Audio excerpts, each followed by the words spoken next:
What's up, everyone? Welcome to my channel. I'm Leo, your friendly neighborhood flipper, and in this video we're going to talk about effects of a recession on the housing market. As you know, I flip houses, I wholesale houses, I have rentals.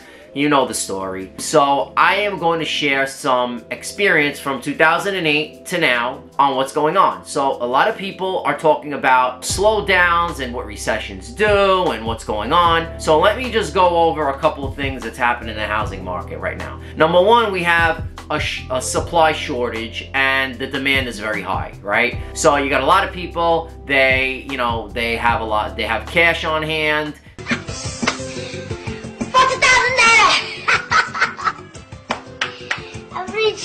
There's not a lot of inventory, so what's going to happen, in my opinion, is demand's still going to be higher even though interest rates are going up, because you're going to have a lot of people who have money, they want to pay in cash, and they don't really care. The other thing that it is lending standards are still strict. They're not like 2008, like someone who rolled out of bed in high school that's, working at Burger King is not going to afford an $800,000 house like they did in 2008. Like, everyone was getting mortgages. There's no income verifications back then. There was nothing going on. I mean, it was really ridiculous. Anyone could get a mortgage. It was like, even your barber could get $1 million house mortgage. Like, it was ridiculous. It was literally the sky's the limit, just writing off mortgages, the Wild West. The other thing is interest rates are still very low still. Like, people are complaining, oh my god, it's like 4 3/4. I just got a quote for it, was it 4 1/8 or 4 3/4? It's varying in the 4s. Like, that's still pretty low. I mean, I remember when it was 6 1/4 and I thought that was cheap,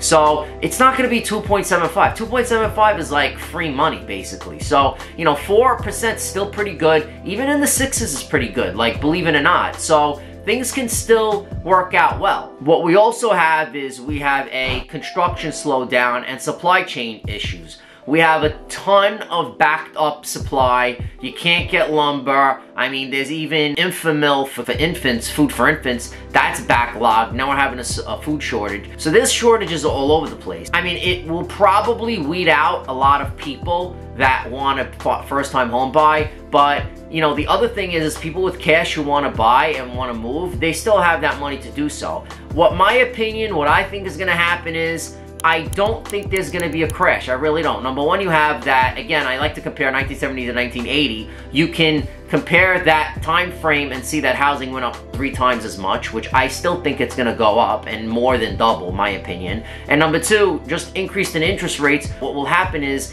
it will reduce the amount of people that are able to buy a house. So first-time home buyers are not going to be able to buy, so you won't have as many offers on houses as there were. And I'm seeing that now. You're still going to have, instead of 10 cash offers, you might have 5, right? So you might have a chance to jump in and buy a house. So if I were you, I would buy one, because if you have a 4 1/4 rate or 4 1/2 rate, and you have a house that's $500,000 compared to a house that's $400,000 at 6% rate, guess what? You're going to be paying cheaper, payment, because it's all about the payment. No one really cares about how much the house costs. So if you need a house to move in, punch the numbers. If you need a rental property, punch the numbers. That's my opinion. That's what I do. The bottom line is basically that people who are going to get pushed in to rent more. I mean, I have tenants that she said she was looking, one of my tenants, she was looking to buy a house, and she's like, I just can't find one, and I keep getting outbidded, and she's paying like $1,400 a month right now for a 1-bedroom,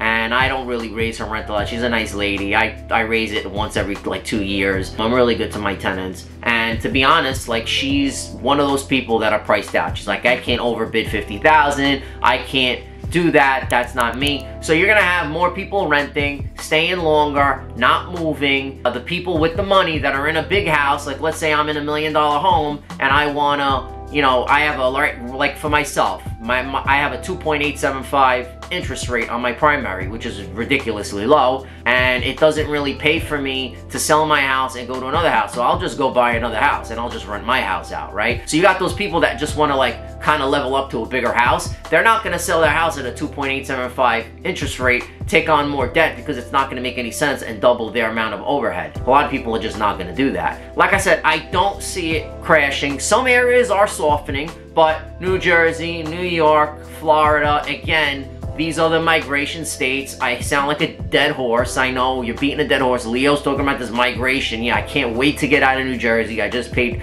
a ton of money in taxes, and I hate New Jersey. I love it, but I hate it. It's a love-hate. I mean, if you came to Southern Jersey, you'd be like, wow, it's beautiful here, but there's certain things you hate, like the taxes and being cold in the winter. On the other hand, basically what I see happening is housing will eventually keep going up. I mean, it's just gonna happen. They're printing more money. That's the name of the game. Print, print, print. And I just think that we are gonna see a slowdown. As rates keep going up, they're talking about another half a point. I mean, something's gonna break. I mean, I don't see, you know, we might go into stagflation. That's another topic for another video that I'll do. You know, you got inflation, stagflation, recession, all these words are being thrown around.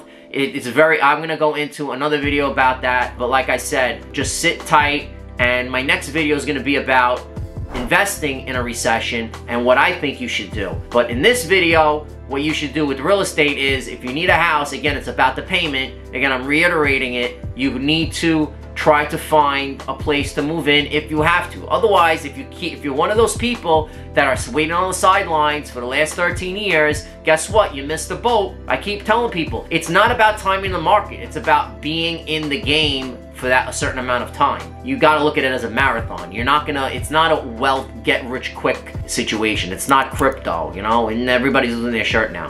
If you like this video, please give me a thumbs up, subscribe, make a comment in the chat, and see you in the next video.